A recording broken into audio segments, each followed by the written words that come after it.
일상에 바쁜 여러분들을 대신해서 지식과 인사이트를 정리해드리는 매일 독서 매일 인사이트입니다.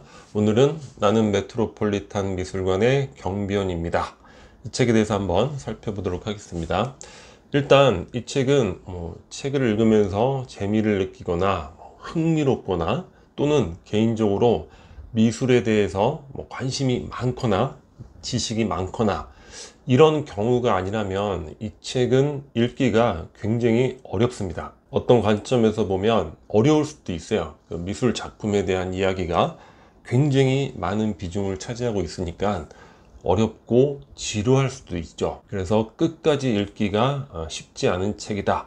일단은 참고로 이제 그런 말씀을 드리고, 그러면 어떤 분들에게 이 책이 도움이 될까? 어떤 그 상실감을 경험을 하고 있거나 삶에 대해서 부질없음, 우울감 이런 거를 느끼고 있을 때, 그런 경우라면 이 책을 통해서 위로를 얻을 수 있지 않을까. 또는 직업을 변화시키는 경우, 근데 그 직업이 다소 하락하는 직업인 경우, 물론 이 책의 내용이 그런 것과 아주 구체적으로 맞닿아 있는 얘기는 아니지만, 그래도 그런 분들에게는 또 이 책의 내용이 다소간 또 위안이 될 수 있지 않을까, 그런 생각까지도 해보게 됩니다. 이 책은 이제 전체적으로 본다면 이 저자가 우리 일반적으로 사는 삶이 있죠. 외형적인 성장의 삶, 그런 것들을 추구하면서 열심히 살아요. 공부도 열심히 하고 졸업하고 들어가고 싶었던 뉴요커라는 잡지사에 합격을 합니다. 너무 기쁜 거죠. 그런 유명한 들어가고 싶었던 회사에 들어가서 또 언론사 생활을 하면서 뉴욕의 다양한 경험들을 하게 되죠. 너무 즐겁죠. 원하는 것들을 성취했고 외형적으로 나날이 성장하는 것을 느끼게 되고, 그랬던 저자가 이 직진하는 삶이 팍 꺾이게 되는 그런 계기가 발생을 하죠. 그 이유는 형이 시한부 인생에 빠지게 되는 거예요. 그런데 우리 일반적으로 형제가 시한부 인생에 빠졌다고 자기의 삶을 그렇게까지 변화시킬 수 있을까? 좀 의아하죠. 근데 형제 관계가 상당히 특별합니다. 그러니까 이 저자에게 있어서 그 형의 존재는 상당히 그 압도적인 존재가 되는 거야.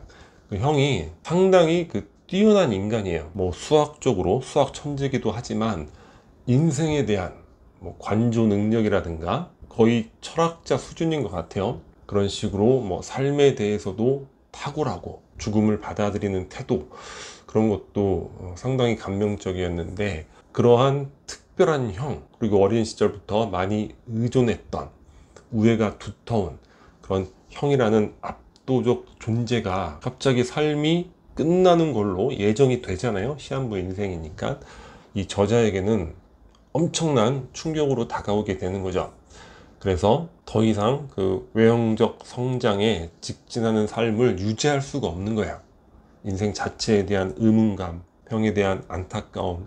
그래서 직업을 바꾸게 되는 거죠. 내면적 성찰의 직업으로 메트로폴리탄 미술관의 경비원이 됩니다.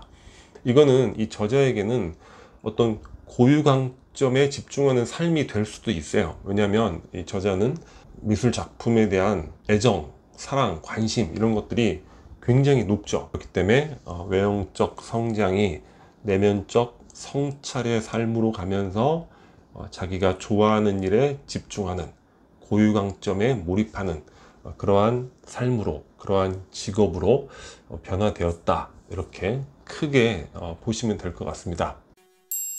이 책의 전체적인 구조는 아까 말씀드렸던 그런 부분이에요. 그래서 스토리상으로 많은 걸 참고해 볼 만한 내용은 없고, 다만 이 책에 상당히 좋은 문장들, 그 문장들로 인해서 많은 것들을 생각해 볼 수 있게 만드는 그런 좋은 문장들이 있는 것 같아요.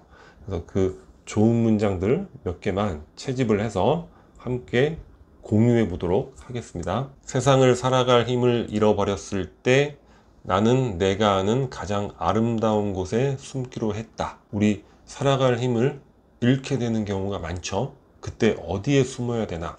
내가 아는 가장 아름다운 곳. 이 저자는 미술 작품에 대한 관심, 사랑, 애정이 깊은 사람이잖아요.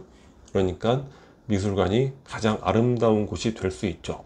우리도 자기만의 가장 아름다운 곳을 가져야 될 것 같아요. 우리가 외형적 성장의 삶을 추구한다 하더라도 살아갈 힘을 잃었을 때 숨을 수 있는 나에게 가장 아름다운 곳이 어디인가, 그런 것들을 일상적으로 준비하는 것, 그런 것도 필요하지 않을까. 형이 세상을 떠나고 나자 나는 내가 아는 공간 중 가장 아름다운 장소에서 떠올릴 수 있는 가장 단순한 일을 하는 일자리에 지원했다. 아까 문장을 조금 길게 풀어서 이야기한 그런 느낌도 드는데, 형이 세상을 떠나서 내가 살아갈 힘을 잃었을 때 내가 좋아하는 가장 아름다운 장소에서, 거기에서 플러스해서 가장 단순한 일을 하는 일자리, 때로는 이러한 일이 필요하지 않을까, 그런 생각을 해봅니다.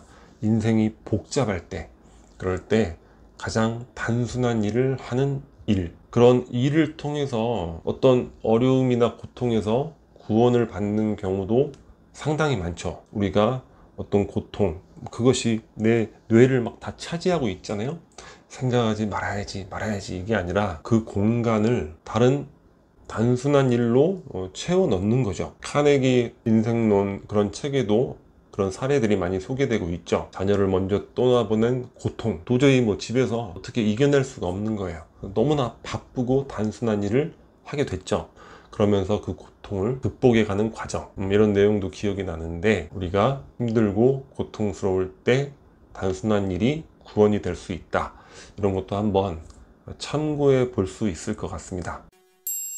세상 속에서 앞으로 나아가기 위해 애를 쓰고 꾸역꾸역 긁고 밀치고 매달려야 하는 종류의 일은 할 수가 없었다. 나는 누군가를 잃었다. 거기서 더 앞으로 움직이고 싶지 않았다.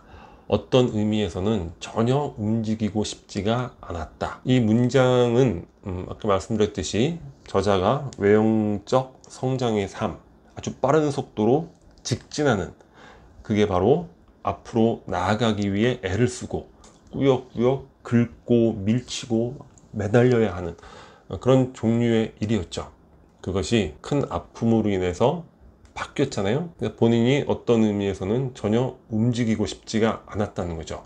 내면적 성찰, 자기 속으로 웅크러든 그런 삶을 한동안이라도 유지하고 싶은 거예요. 근데 여기서 느끼는 건, 이건 약간 문화권의 차이가 있을 것 같은데, 미국에서 이런 경우는 자주 보게 되는 것 같기도 해요. 이런 책을 통해서도. 그런데 한국에서는 이런 경우를 거의 쉽게 보지 못하는 것 같습니다. 아무리 큰 고통과 아픔 이런 것이 있어서 내면적 성찰의 삶으로 웅크리고 싶어도, 그런 단순한 일을 하고 싶어도 타인의 시선이 신경 쓰이는 거예요. 그러니까 아직은 한국 사회에서는 내가 온전히 나다, 이렇게 얘기할 수 있는 이런 삶을 사는 분들이 그렇게 많지는 않은 것 같습니다. 항상 타인의 시선 속에서 내가 보여줘야 할 그런 삶을 사는 거죠. 그래서 끝까지 긁고 밀치고 매달리는, 이런 것에 시달리는 그런 인생이 많지 않은가. 이 저자의 형, 아까 말씀드렸잖아요. 굉장히 그 삶에 탁월한 그런 분인데, 그 형의 이야기죠. 누구나 고통을 겪지, 내 차례야. 누구나 죽어, 내 차례고. 죽음에 대해서도 매우 관조적이죠. 그리고 자신의 상황을 이렇게 표현합니다. 영화를 보다 잠이 들었는데 다 끝내지 않은 비디오를 누군가가 돌려줘 버린 느낌이야. 반복해서 읽게 되는 그런 문장인 것 같습니다. 그리고 이 형의 또 이야기, 죽는 건 상관없어. 다만 고통을 겪고 싶진 않아. 죽음과 고통에 대해서 많은 생각을 해보게 되는 것 같아요. 사실 죽음을 두려워하지만 죽음 자체는 우리가 인지할 수 없잖아요. 지금은 죽음을 모르고 죽고 나면 기억을 못하니까. 실제 우리가 두려워하는 것은 죽음으로 다가가는 길목에서의 고통이 아닐까, 그런 생각. 이 고통이라는 것에 대해서, 죽음의 과정에서 고통이라는 것에 대해서 생각을 많이 해보게 되는 것 같습니다. 모두들 늙어가는 걸 보고 싶은데, 누구를 사랑하고 애정을 갖고 응원하고 잘해주고 싶고, 함께 많은 시간을 보내고 싶고, 함께 오랜 시간을 살아가고 싶고, 그런 게 과연 무엇 때문인가? 이 저자의 형이 모두들 늙어가는 걸 보고 싶은데 굉장히 색다른 느낌으로 다가왔어요. 나에게 중요한 사람들, 가족들, 지인들, 애정하는 많은 사람들, 과연 무엇을 보고 싶을까? 함께 오래 보고 싶은 게 과연 무엇일까? 그것이 늙어가는 걸 보고 싶은 것이 아닐까? 한 번도 생각해 보지 못했던 그런 관념인데 그럴 수도 있겠다는 생각이 강하게 들었습니다. 그리고 삶을 살아가면서 누군가와 관계를 하면서 내가 그 사람의 늙어가는 걸 보고 싶구나. 새로운 또 생각을 얻게 된 것이 아닌가. 이 문장을 통해서 그런 생각을 해보게 됐습니다. 다수에게는 읽기 지루한 책일 수 있지만 누군가에는 너무나 또 큰 도움이 될 수 있는 그런 책일 것 같아요. 상황에 맞게 참고를 해보시면 될 것 같습니다. 오늘 영상은 여기서 마치도록 하겠습니다. 캐릭터처가 구독 버튼이고요. 구독과 좋아요 많이 부탁드리겠습니다. 감사합니다.